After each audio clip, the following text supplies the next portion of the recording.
আসসালামু আলাইকুম। আজকে রান্না করে দেখাবো করলা ভাজি। আর করলা ভাজিটা তিতামুক্ত কিভাবে হয় সেটাই আমি করে দেখাবো। কিন্তু আমি জিরা ও কালো জিরা ফোড়ন হিসেবে দিয়ে নিলাম তেলে। তারপর এর মধ্যে হলুদ দিয়ে নেব। আর আমি কিন্তু করলাগুলোকে একদম ভালো করে লবণ দিয়ে কষলিয়ে ধুয়ে নিয়েছি, যার কারণে অধিক তিতাগুলো বের হয়ে গিয়েছে। এখন তেলে আমি দিয়ে দিলাম দ্রুত। আর করলা কিন্তু কেটে পানিতে ভিজিয়ে রাখা যাবে না, তাহলে করলার তিতাটা অনেক বেড়ে যায়। এখন এর মধ্যে দিয়ে ভালো করে ওলটপালট করে নেব। তার আগে এখানে আমি লবণ দিয়ে নিচ্ছি পরিমাণ মতো। আর এটা করতে কিন্তু কোনো মশলার প্রয়োজন হয় না, শুধু জিরার গুঁড়ো এবং ধনিয়ার গুঁড়ো দিয়ে নেব অল্প করে, তাও আবার হাফ চামচ করে। এগুলো যখন দেওয়া হবে সবগুলোকে ওলটপালট করে দিয়ে আমি ঢাকনা বন্ধ করে দেব। সিদ্ধ না হওয়া পর্যন্ত আমি কিন্তু নাড়াচাড়া করে দেব না। আর এখানে কিন্তু আমি কোনো পানি ব্যবহারও করব না। চুলার আঁচটা তার মানে কতটা লো হিটে রেখেছি আপনারা বুঝতেই পাচ্ছেন। করলা ভাজিটা এই সিস্টেমে একদিন করে দেখুন, করলা ভাজি কোনো দিতে লাগবে না। আর আমি অন্যদিন পেঁয়াজ মরিচটা অনেক পরে দিই সিদ্ধ হয়ে যাওয়ার পর। আজ একসঙ্গে দিয়ে দিচ্ছি, সিদ্ধটা যাতে ভালো হয়, কারণ এই পেঁয়াজগুলো সিদ্ধ হতে একটু সময় লাগে। এখন মরিচ এবং পেঁয়াজ দুটোই দিয়ে দিলাম।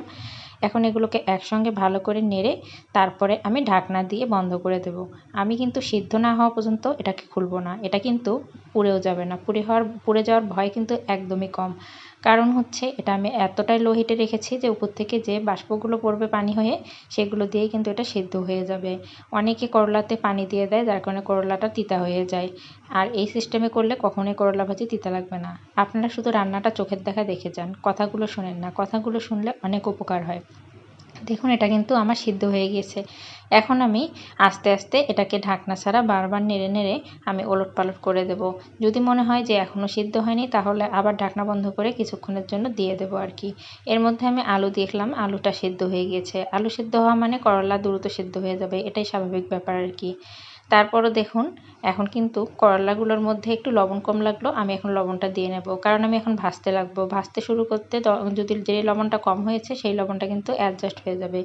এখন এগুলোকে আবার ওলটপালট করে দিয়ে তারপরে এখন এগুলোকে অল্প অল্প করে নেড়ে নেড়ে এপিট ওপিট করে দিতে হবে একটু পর পর, কারণ এপিট ওপিট না করে দিলে কিন্তু এটা পুড়ে যাবে। আমার মনে হলো আলুটা আর একটু সিদ্ধ হবে, তাই আবার ঢাকনা বন্ধ করে দিলাম। কিছুক্ষণ পর ঢাকনাটা খুলে আবার নেড়ে দেবো আর কি, যাতে একটু কাঁচা কাঁচা ভাব না থাকে, শক্ত শক্ত ভাব না থাকে আর কি।